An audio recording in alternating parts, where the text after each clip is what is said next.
मला असं कळलं की तिम्माशेठ तुम्हाला भेटायला आले होते आणि इथेच त्यांची शुद्ध हरपली। होय। मी विचारलं तर चालेल का की नक्की काय झालं? मी तिम्माशेठ यांना इथे काय घडलं ते सांगितलं।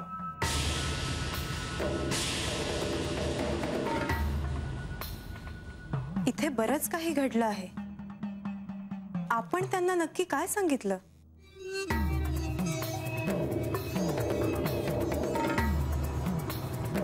म्हाळसेचा राग अनावर होऊन तिच्या जिवंत देहाची शिळा झाली।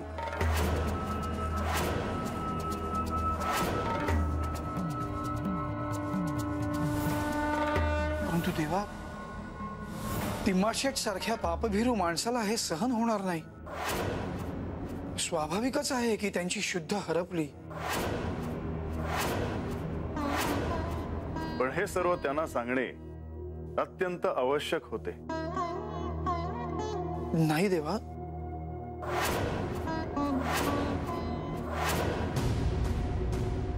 प्रधानजी, तिम्माशेठ हे परम शिवभक्त या नात्याने त्यांच्यापासून हे सत्य लपवून ठेवावे असे मला वाटले नाही।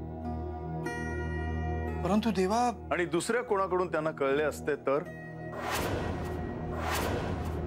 त्यांना काय वाटलं असतं? आपल्या आराध्यावरची त्यांची श्रद्धा डळमळीत झाली असती। परंतु हे सगळं घडल्यानंतर म्हाळसा देवी आणि तुमची भेट झाली का? नाही। देवा, म्हाळसा देवींना हे आवडणार नाही, कारण हे सर्व त्यांच्या मातापित्यांना कळू नये अशी त्यांची इच्छा होती। मला असं वाटतं की आपण म्हाळसा देवींना तात्काळ भेटायला हवं। देवा, आम्ही म्हाळसा देवी आणि तिम्माशेठ यांना भेटून येतो।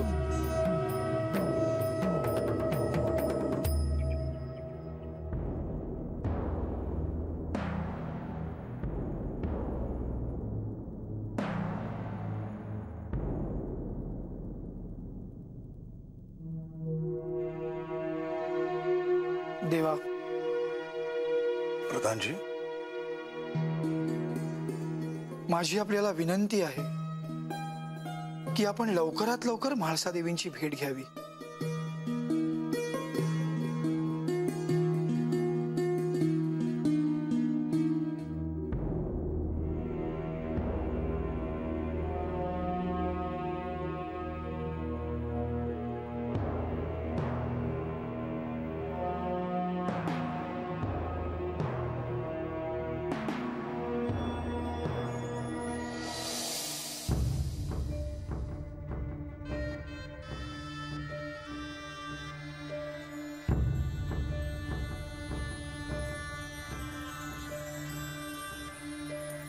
आता काय करावं म्हाळसा?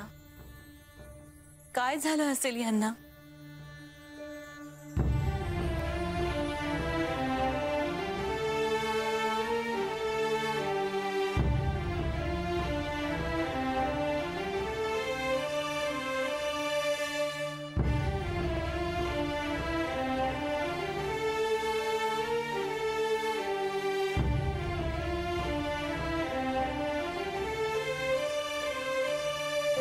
बाबा,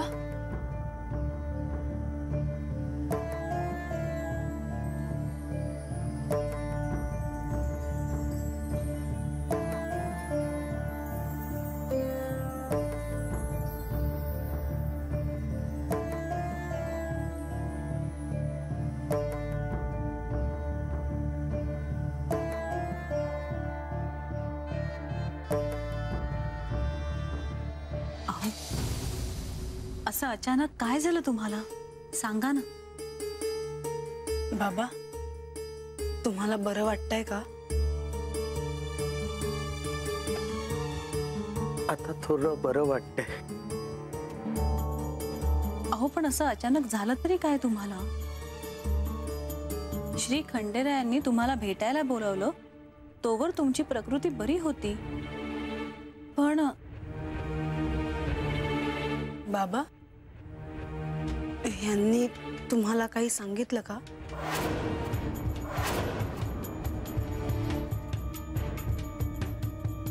तुम्ही खरे शिवभक्त आहात तेव्हा हे सत्य तुम्हाला दुसऱ्या कोणाकडून कळावे असे मला वाटत नाही. थांब म्हाळसा. कशाला थांबू मी?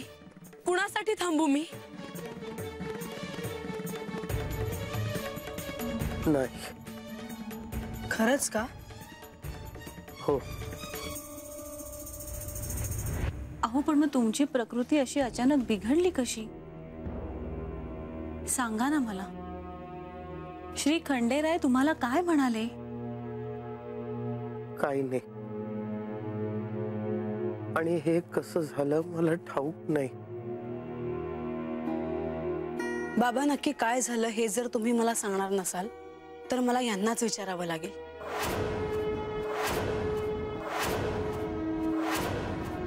कारण नक्की काय झालंय हे मला कळलंच पाहिजे.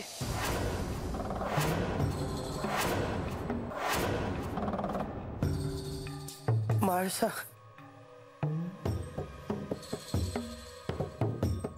थांब बाळा. अगं असा डोक्यात राग घालून घेऊ नकोस. जोवर मला या प्रश्नाचं उत्तर मिळत नाही तोवर मी शांत राहू शकत नाही बाबा.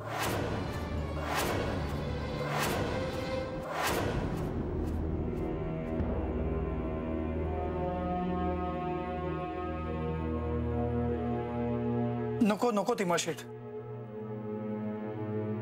तुम्ही विश्रांती घ्या. तुमची प्रकृती बरी नाहीये. आम्हाला कळलं आणि आम्ही थेट इथे आलो. कशी आहे आता आपली प्रकृती? आता थोडं बरं वाटतंय.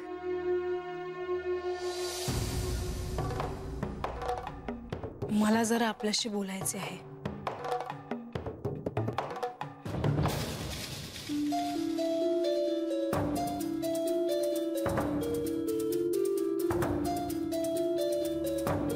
लक्ष्मीदेवी, बंधू, मी बाबांना विचारलं की असं काय बोलणं झालंय ज्यामुळे त्यांना इतकं अस्वस्थ वाटू लागलं. त्यांची शुद्ध हरपली.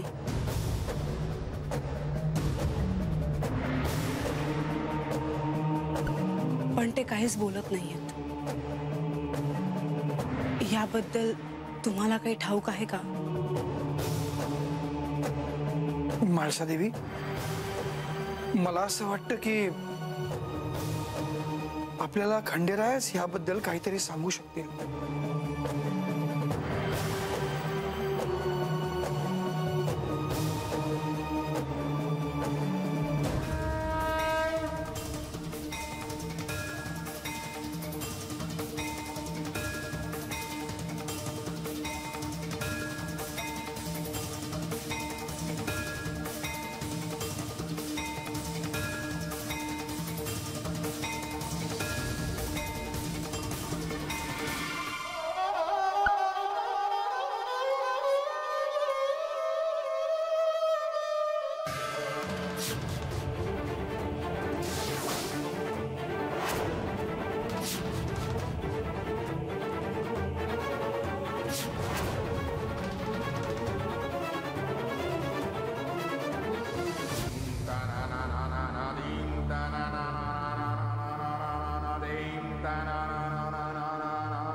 म्हाळसा, मला तुमच्याशी महत्त्वाचं बोलायचं आहे. हा बोल. तुम्ही बाबांना भेटायला बोलवलं होतं.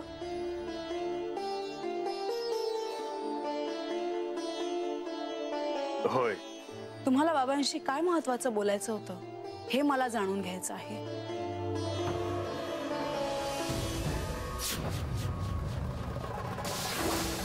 म्हाळसा, मला त्यांच्याशी तुझ्याविषयीच बोलायचे होते. त्यांना तुझी काळजी वाटते आणि म्हणूनच मी त्यांच्याशी एकांतात बोललो.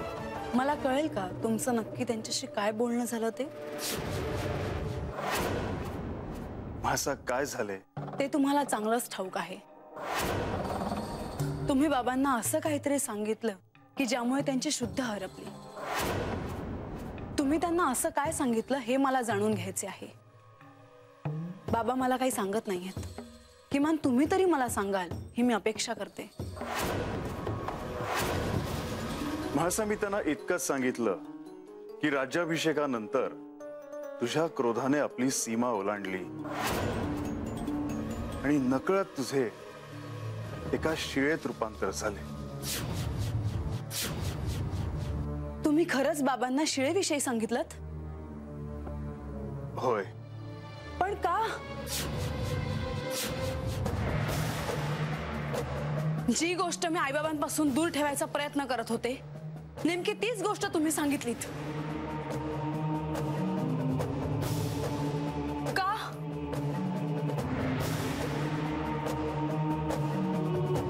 कारण त्यांना देखील ही गोष्ट समजणे अत्यंत आवश्यक होते. आणि ती गोष्ट त्यांना सांगण्याआधी तुम्हाला मला सांगावं असं नाही वाटलं?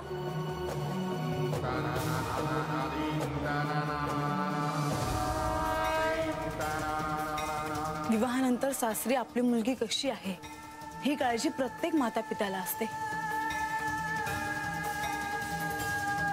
तशीच काळजी माझ्या आईबाबांना देखील आहे. लहानपणापासून त्यांनी मला तळहाताच्या फोडासारखी जपली. मला जर काही त्रास झाला तर ती गोष्ट ते सहन करू शकणार नाही हे मला चांगलंच ठाऊक होतं. म्हणून मी त्यांना हे सारं सांगितलं नाही.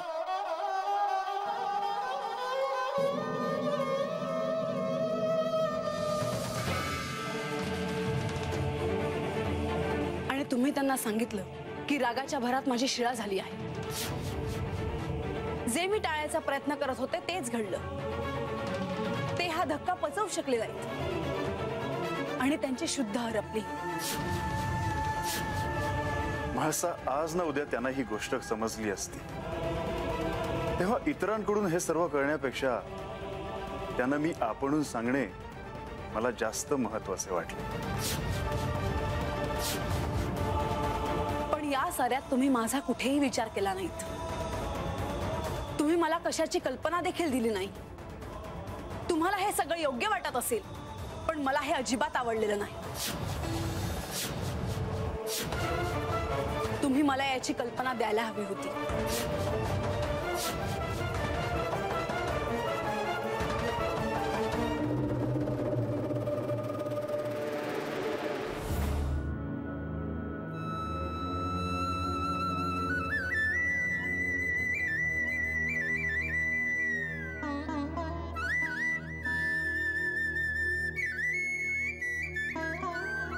बानू, बानू,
काय झालं हाय मला? जिकडं बघावं तिकडं हेच दिसायला लागल्यात. झाडात, पाना फुलात, डोंगरात समधीकडं माझा देव दिसायला लागलाय.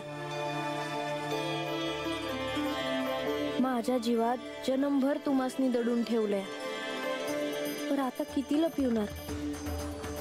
कधी एकदा तुम्हासनी भेटाय येत्या असं झालं आहे बघा मला.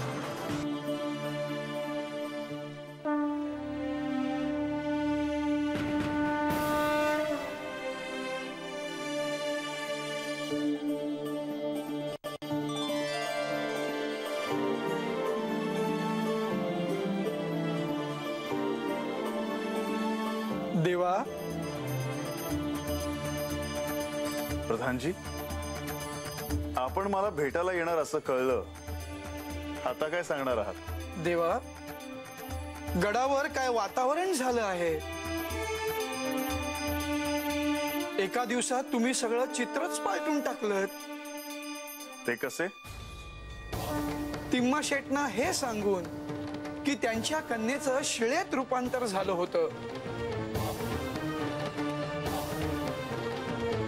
प्रधानजी, तुम्ही तर जाणताच आहात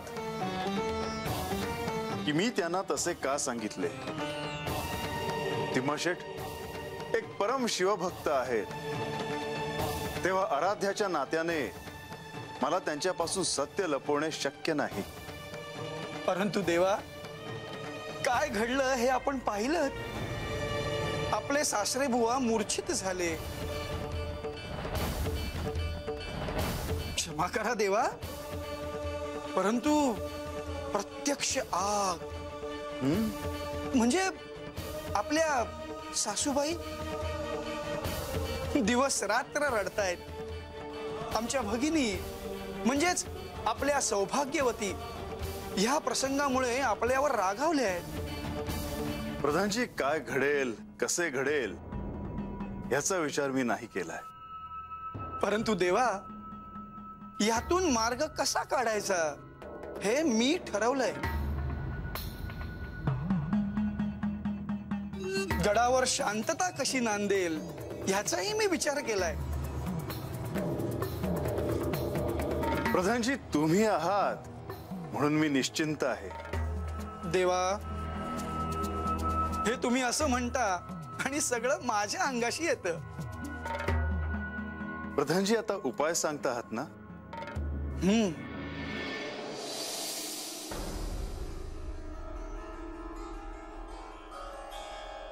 मानू, मानू,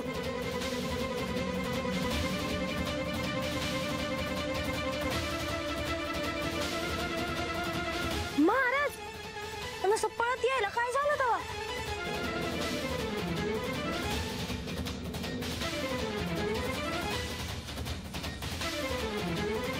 मानू, महाराज तुम्ही? अहो, असं पळत यायला काय झालं म्हणायचं? बसा जरा वाईज या. नाही नाही बानू, नाही. ही विश्रांतीची वेळच नव्हे. अगं, आग लागली आहे सगळीकडे. जगबुडी व्हायची वेळ आली. आणि तू इथे काय करतेस? अहो, पण काय झालं महाराज? महाराज, पाया पडते बघ. अगं, ते राहू दे बानू. पाया कसली पडतेस? त्यापेक्षा तुझे पाय पहा.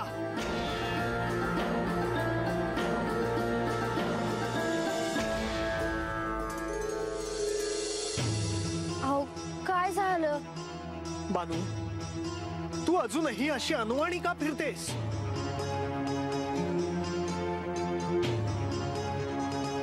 नाहीतर काय करावं म्या? अगं बानू, श्री खंडेरायांनी तुला पायात घालण्यासाठी खडावा दिल्या होत्या ना, त्या कुठे आहेत? अहो महाराज, रोजच्याला घालू होय पायात त्या खडावा? बानू, बानू, अगं तुझी आणि श्री खंडेरायांची भेट व्हावी यासाठी त्यांनी तुला त्या खडावा दिल्या होत्या. आणि तू मात्र त्याचा एकदाही वापर केला नाहीस.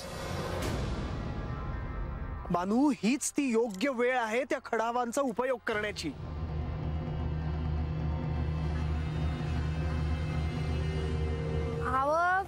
बानू, आता कुठलीही शंका मनात आणू नकोस. आजच त्या खडावांचा उपयोग कर आणि त्या घालून श्री खंडेरायांची भेट घे.